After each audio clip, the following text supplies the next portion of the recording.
Welcome back to the Varsity Voices Media Network, where we bring you the sights, sounds, and stories from around the Chicago Catholic League. Week 7 is in the books, and it was a big one. We'll break down the highlights, the turning points, and the players who stood out under the lights. And of course, stay tuned because later in the show, we'll reveal this week's Zuko's Dog of the Week winner. If you are looking to buy or sell a home, contact RE/MAX Realtor and Circle of Legends recipient Christopher Cobb. Let Chris's extensive negotiating experience work to guide you on all of your real estate buying and selling needs. Contact Christopher now to discuss the right strategy for your personalized real estate buying and selling plan. His number is 630-420-0070, or you can visit his website at christophercobb.com. Dan, week 7 to me, as I was going through this and preparing for our episode tonight, I'm a little bit melancholy, a little bit sad. You know why? Because it's almost over. It's almost over, and there's teams that are out of it. Yeah. That I think should be in it, right? Well, one of the things that I thought about was that if you look at the purple and the red division, you have to excuse my voice. I'm fighting a cold, but yeah, you sound good. There you might sound be really one. Good. Yeah, yeah. Like I got a little Barry White thing going on. You got a little Barry White thing going. Mm-hmm. The guy from Arby's commercials. Yes, you got that going. Yeah. Yeah. All right. The difference between the blue, green, orange, white, and the purple and red is significant this year. It's a big gap. It is. There's only one team that's likely to make the playoffs, and it's not a gimme.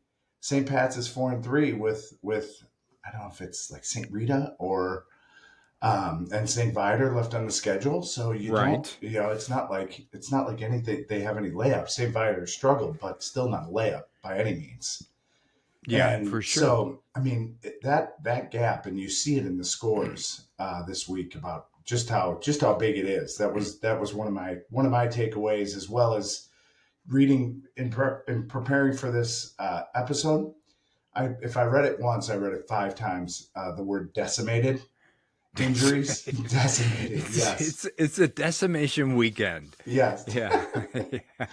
Yeah, the league is a grind, and with very few easy wins, injuries are a huge issue. You know, the healthy and deep teams are critical for these playoff runs, and then a playoff push. You know, once you're in, so we're gonna have to follow and see who's missing, because the list grows for these teams every week, and they're starting to feel it. Yeah, and I think some of the teams that already had kind of clinched a playoff spot, I feel like they, to some extent, maybe rested a couple of players a little bit. Now, I think that was part of the reason for that was there were a lot of blowouts again this weekend. So they had the opportunity to do that. And but you know, I think we said around week 5, is this a dog days of the season? It may be week 7. That is the dog days of the season.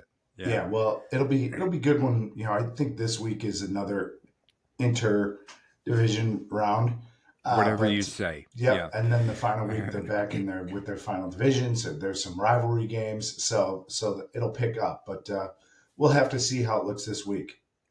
Yeah, we will, for sure. Okay, so let's go through the games, Dan, and we will just let's go back and forth here. All okay, right. And you start with your first game, and then I'll jump in after that. What do you think? Yeah, I'm going to start with the game of the week, Joe. Providence Catholic upsetting Loyola Academy 21-20. Yeah. Broden or Braden? You think you pronounce that? Broden. Broden Mackert rushed for over 140 yards, and Providence got a huge quarterback sack from Colin Shedwell on the Loyola 2-point conversion attempt to win the game. You know, Joe, what I came away with this is Providence can run on anyone, and their line, led by Bryce Tesna and Anthony Santori III, which I love that name, by the way. I like that too. They move anybody around. Loyola looks good, but they're so young, you know, and people should get them now. I mean, and saying that, it's like saying they're down. I don't think they're down, but you aren't going to want any part of this team in a couple of years, because their sophomores are really good, competing at a high level against the best teams in the Catholic League. But a great game. Loyola jumped out to a 14-0 lead, Providence kind of fought their way back, and scored with like a minute 20 to make it 21-14, maybe a minute 40. Yeah. Loyola came right down the field and scored pretty quickly. Go for the 2-point conversion, like I mentioned, and the sack was critical. Just guys stepping up, making a play. You really, if you watch Loyola and just kind of know their history, you know that's a play that usually works out for them. Right. And it's not luck, it's preparation and guys being ready to make a play, and you really need someone to step up defensively, and Providence did. So kudos to them. It's a huge win. Joe, next week, Loyola hosts Carmel in what should be a really good game, and Providence goes to Marion Catholic. But that game, just to repeat the score, Providence 21, Loyola 20. Okay. All right. So the first game I have here, Dan, is Carmel and DePaul Prep. So Carmel last week, heartbreaking loss to Montini, but they came out this week. I thought maybe they'd be a little bit down in this game, but they were not. They end up beating DePaul 54-14, and it wasn't really close. Trey Taylor, he just kind of carved up DePaul's secondary. He was 24 of 30 for 431 yards and 4 touchdowns. He also had 52 rushing yards. Every time DePaul tried to kind of creep back into this game, Carmel would just shut them down. Their defense played really well. Carmel was more balanced, I think, in this game than they've been in some of the previous games. Let's see, on the ground, Jordan Moore, the running back, 8 carries for 84 yards. He also had 2 touchdowns carrying the ball. Jaquel Edmonds, another player we haven't really talked about, and I wasn't really all that aware of. He had 7 carries for 120 yards. So wow, good game. Carmel was all over the place on offense, and they were really clicking. So one of the things I like about this is that even though Carmel had that tough loss last week against Montini, they bounced right back, and they just dominate against last year's state championship winner, DePaul Prep. So really good game for Carmel. I think it bodes well for them. They also punch your ticket to the playoffs. They get that 5th win, which I know is huge for them. So good for them. DePaul Prep, not so good. They're 2-5 and essentially kind of out of the playoffs at this point. So unless something miraculous happens for them. So tough year for DePaul Prep after last year's really good run. We'll see what happens going forward for DePaul Prep. But Carmel, again, huge win, 54-14 over DePaul Prep. What's the acronym? Which one? So I came up with a new one. Do you want to hear it? Yeah, absolutely. So it's OOTP. What do you think that is? I got nothing. Out of the playoffs. Unfortunately, I think DePaul Prep is OOTP. Got Catholic League. Yeah. They definitely got Catholic League. Plus, they're a little young, right? Yeah. They're younger this year. Yeah. Last year, they had a lot of great senior leadership and talent on that team. And this year, just not quite the same team. But, look forward to next year for DePaul Prep. That's it. Yeah. Okay. All right, Joe. Brother Rice had a big win, lopsided win against Notre Dame. Brother Rice wins 55-14. This is one of a few games, or a couple games that started 7-7. So Brother Rice comes down and scores. Notre Dame answers, drives down, gets a touchdown run from the quarterback, but it quickly got out of control, and the heavily favored team took over. Brother Rice jumped out to an early lead, and a response, and never really looked back. They exploded for a total of 48 points before halftime. So the entire second half was a running clock for Brother Rice. So they just dominated in this game, just showed the talent difference that they have. And they play well. They play tough. CJ Gray ran and threw for touchdowns. And they were just outstanding all over. Just way too much for Notre Dame. Joe, and another interesting game this week that looking forward to. Brother Rice hosts St. Lawrence, and Notre Dame is at Leo. So Brother Rice, like I said, dominates this game 55, Notre Dame 14.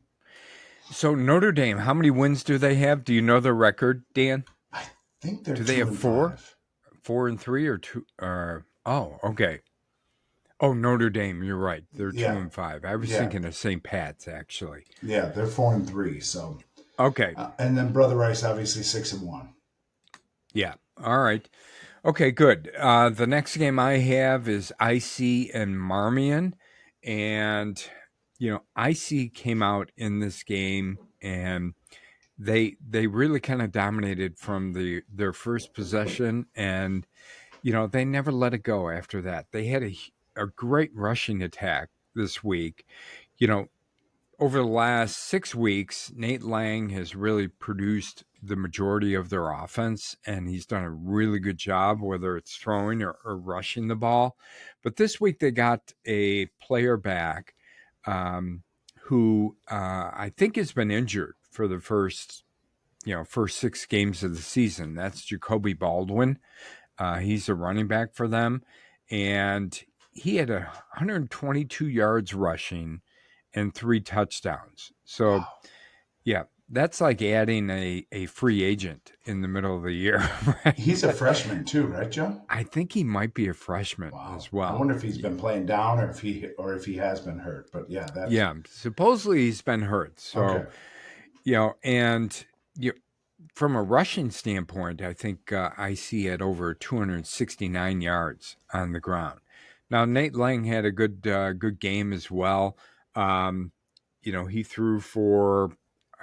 He threw only for less than 100 yards in this game, but he threw for a touchdown as well. He also added a rushing touchdown too. So, IC seems to be clicking on all cylinders. They had a little bit of a blip a couple weeks ago against Marist and lost that game, and I'm sure they'd love to have that one back. But at a minimum, IC gets their 5th win.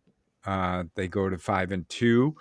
They've got their spot in the playoffs, which is something that they haven't been able to do for the last couple years. So that's really good for them. Not so good for Marmion. They're 3-4, and they've got to win out here over the next 2 weeks in order to get into the playoffs. But this was a complete kind of domination by IC over Marmion. Final score was 50-7. Dan. Okay, I've got another blowout, kind of a blowout city weekend. Yeah, reason why you're melancholy. But Fenwick beats Bennett 48-7. Yeah, it was the same story here. Fenwick scored quickly on their opening drive, kind of marched down the field. Tommy Thies runs it in, or no, I think it was Jake Thies who ran it in. They each had 2 touchdowns rushing, Joe. Yeah. Jamin Williams had 2 passing, but Bennett responds with a trick play, 80-yard touchdown from Ben Albert to John Erickson. After that, Fenwick just took over, scoring the next 41 points. To finish that game, finished also with a running clock. As I mentioned, both these brothers scored 2 touchdowns. Jamin Williams threw for, I think, 2 more. So Fenwick completely dominates Bennett at Fenwick. So tough road for the Red Wings. I think they are 3-4 with 2 games remaining. Fenwick moves to, I think they're 6-1. But Bennett doesn't get any easier for Bennett. They host Nazareth next week, and Fenwick goes to Mount Carmel. So 2 tough games for both those teams. Looking to kind of Fenwick trying to increase or decrease, whatever, get a better seed. And Bennett kind of probably looking to see if they can still get that 4th and 5th win, which looks like it might be a challenge for them. Yeah. They've got. You said they've got 2 games left. They got to win them both, right? Yeah, Bennett. Yeah. Yeah, Naz and DePaul Prep, I think. So tough road to hoe. Tough road to hoe for them. Yeah. Okay, the Marist versus St. Ignatius game. Marist ends up winning this game 35-21. I think, Dan, when we were watching these games on Friday night, I was saying that this game was 0-0 until, I don't know, the last 3 minutes of the 4th quarter. It's one of my favorite things. What I've since found out is that there was a lot of scoring going on in this game. They just were not updating the scoreboard on the broadcast. So, yeah. So anyways, Marist, they stacked back-to-back scoring drives, and they never really kind of let St. Ignatius back into the game and kind of wrestle any momentum away from them. Marist won this game 35-21. The offensive players of the game here for Marist were some of the names we've mentioned. You've got Connor Hunt, Luke DeTemple, Tommy Hosty, and Michael O'Connor. Connor Hunt, he had 168 yards rushing and 3 touchdowns. He had an outstanding game. He was great. Yeah. And also, the Marist defense really kind of stepped up too. They constantly pressured St. Ignatius. They kept St. Ignatius from doing what they really like to do, and that's running the ball. They forced Ignatius into doing some things that they don't necessarily want to do. So, congrats to Marist in getting this win. Unfortunately, for both of these teams, Marist and St. Ignatius, they're both 2-5. So they might both be OOTP. OOTP. Which, we've said this several times over previous episodes. Would you have thought that with these two teams, Marist and St. Ignatius, at the start of the season? St. Ignatius was kind of rebuilding. They had guys last year. I think they were counting on it. They are truly in a tough spot in the blue. But Marist, no way. I thought, I didn't think their size and their running game and some experience back to get great wide receiver too. So that surprises me for sure. Yeah. Okay. All right, Joe. Moving on, we talked a little bit about Nazareth. They cruised to an easy 43-0 victory over De La Salle. They scored on almost every possession in the first half. They played a ton of people. I bet everyone on the sideline played. They didn't really do much in the second half. It was kind of second teamers, and they did score, but it was never really a game in question. Their defense is so tough. De La Salle couldn't really do anything. Maybe cut a play here and there, but really struggled against Naz. And Naz, like I said, was in cruise control for pretty much the entire game. So Joe, Naz is at Bennett next week, as we mentioned. They moved to 6-1, and De La Salle hosts Joliet Catholic. So it doesn't get any easier for De La Salle.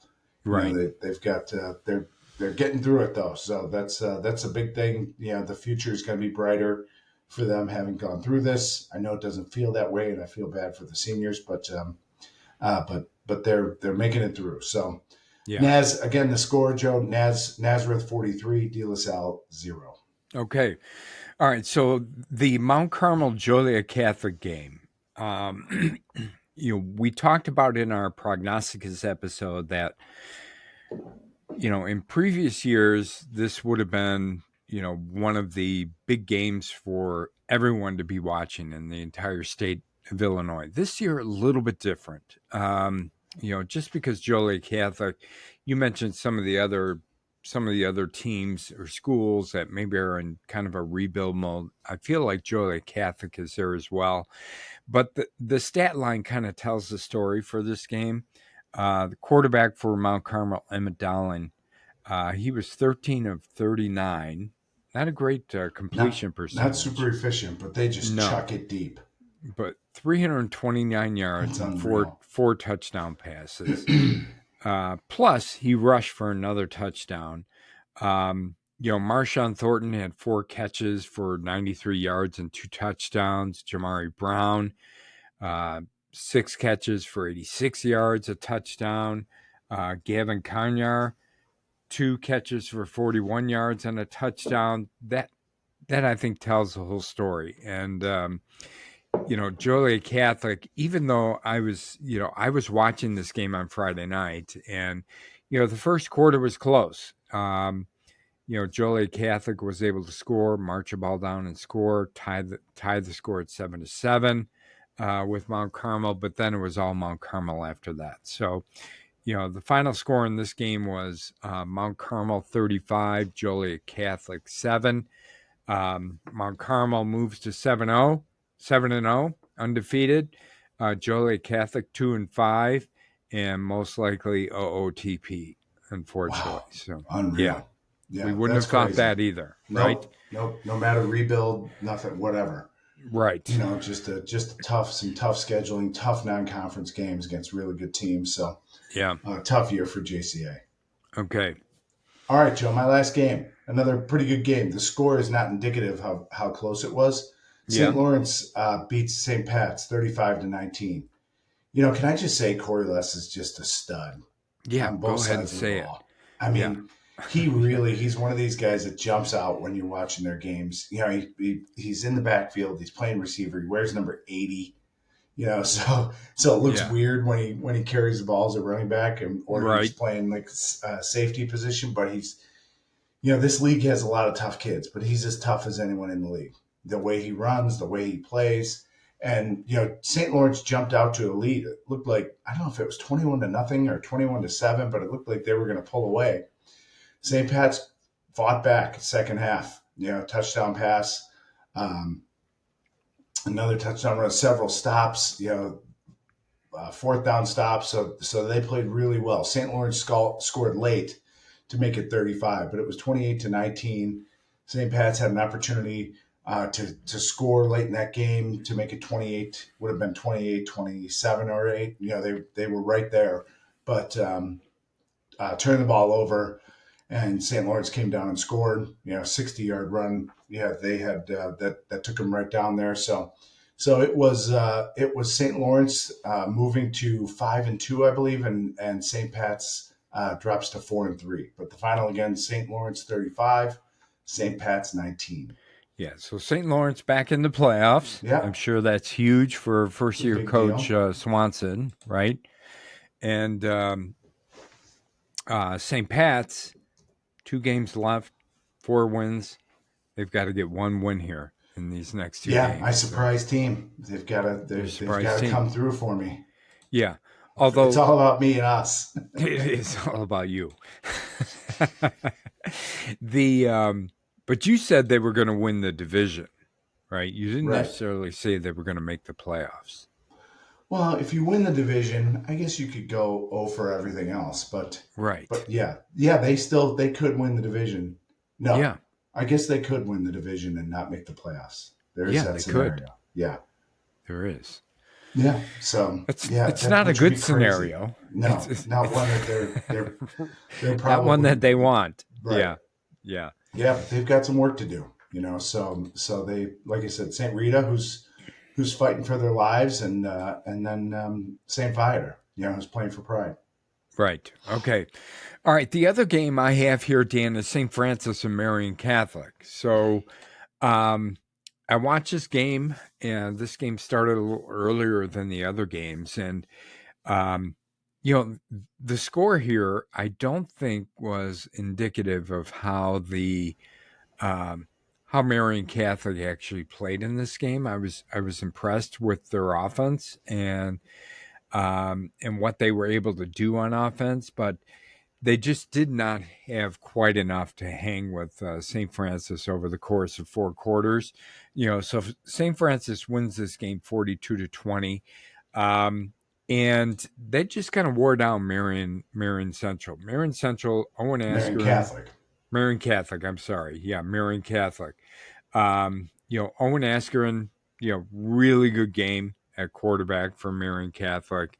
Kyle Scott, another really good game as well. But on the other side, St. Francis, I think they had about 470 yards of total offense in this game.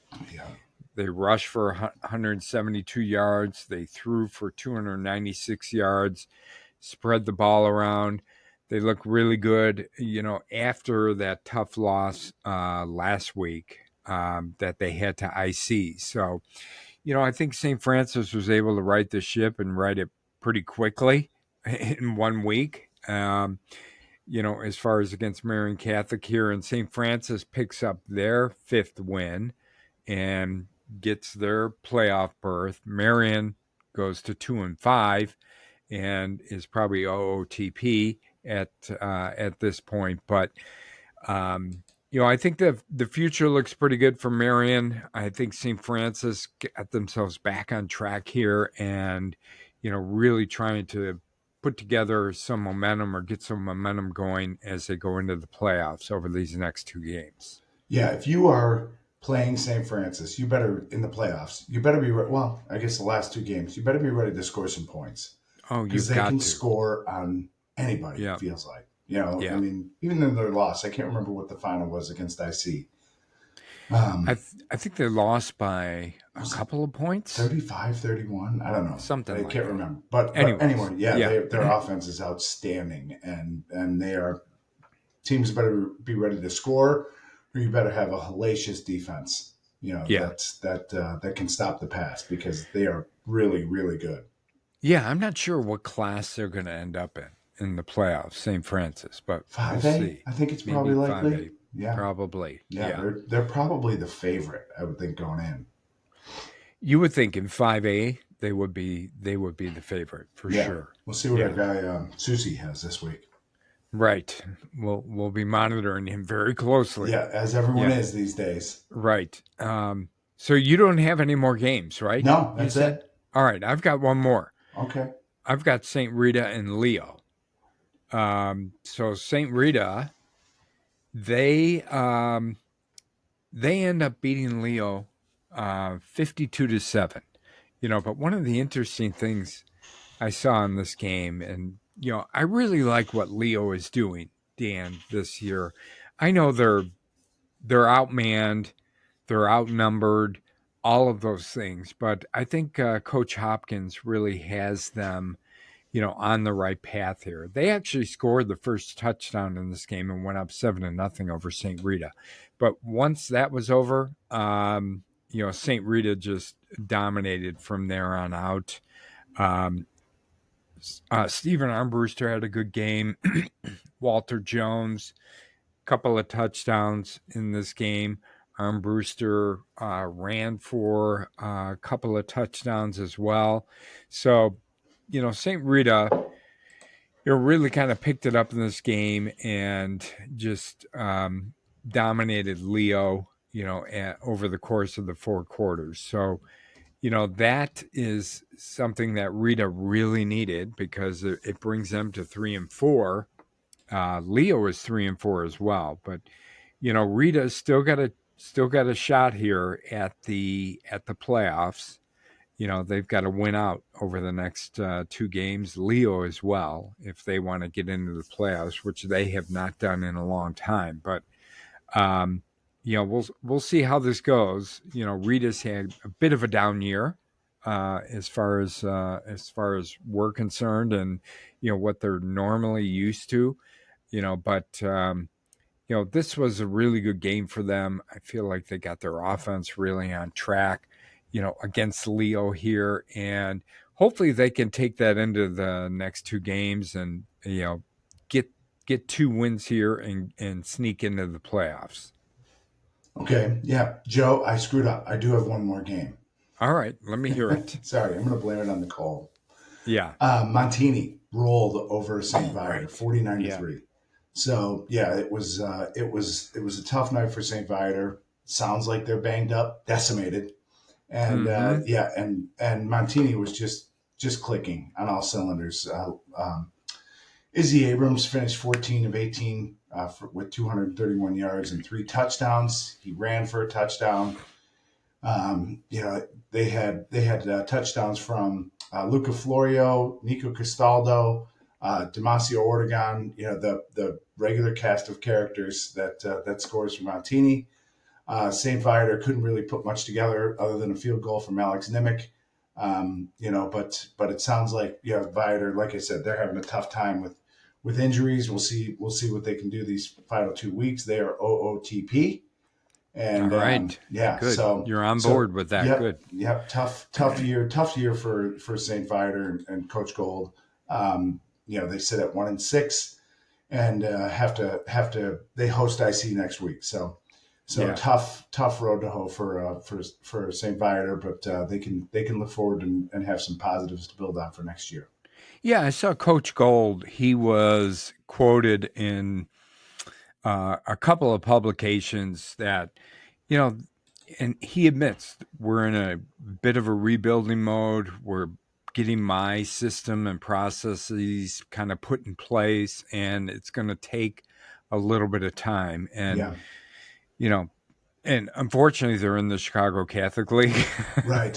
Where they don't give you much time. No. Yeah, I mean, you've got to be able to be up and running at 100%, or else you are gonna end up getting CCL'd, right? Yeah, But no problem. Yep. but I understand what he's trying to do there. He took over a program, and he's really trying to bring it back to a certain point. So you got to give him a couple of years, especially in the Chicago Catholic League. Yeah, I have a lot of confidence that he'll get it back. I'm sure people want to play for him, so that'll be something to monitor over the next couple of years. Yeah, so we talked a lot about offense, Dan. Just because there were a lot of blowouts, right, and some huge plays. But we didn't talk quite as much about defense, and which you and I normally like to do because we like the defensive side of the ball. Yeah. And, every week, we look for that kind of top defensive performance, whether it's stats, whether it's making that huge play, that is a turning point in a game or saves a game, whatever it might be. And we bring our favorite dog into this, and that's Zuko. There he is.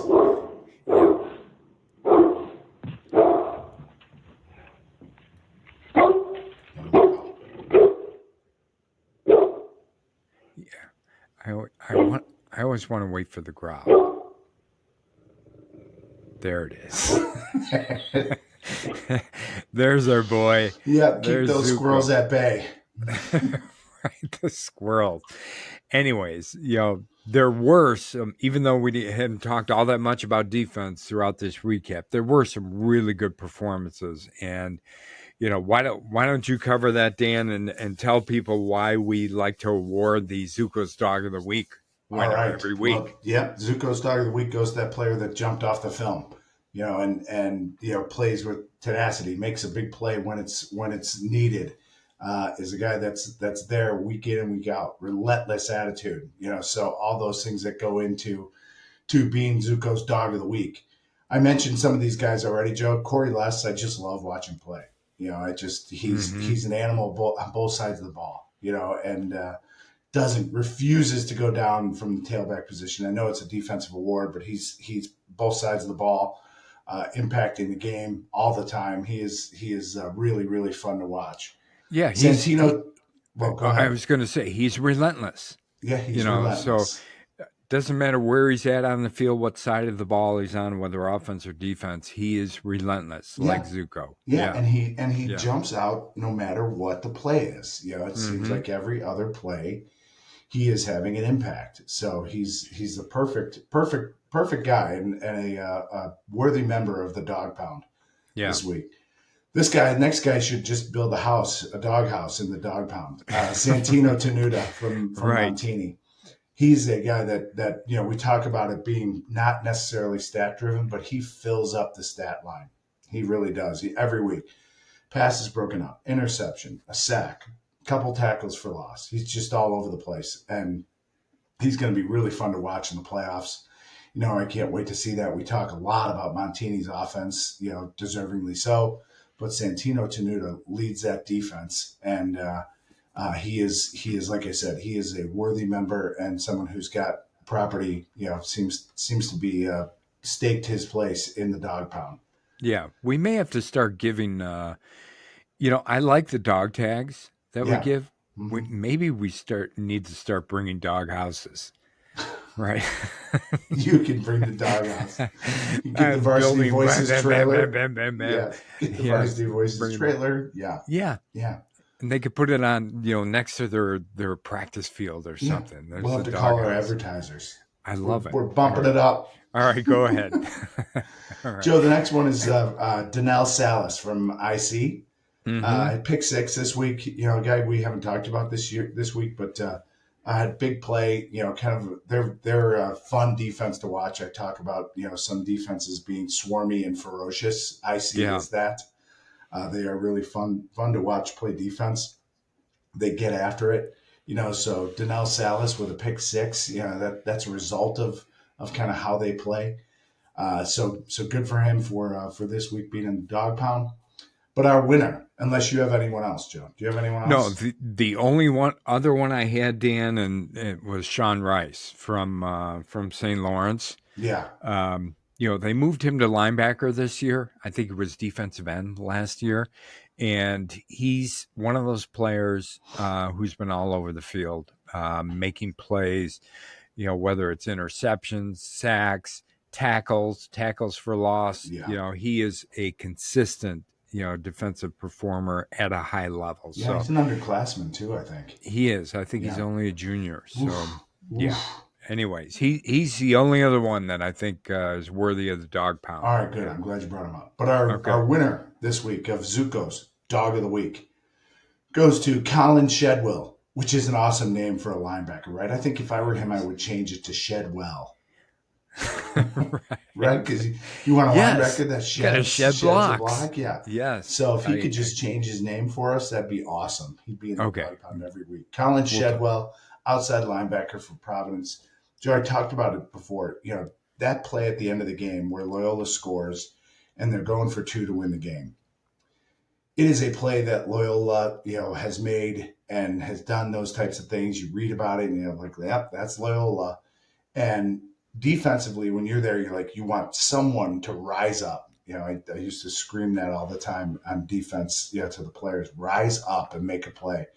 And Colin Shedwell did at the perfect time. Yes. It was a big time play to get a sack there, so they can't even attempt it because who knows what happens if that ball gets in the air. That was just big time. Great closing speed.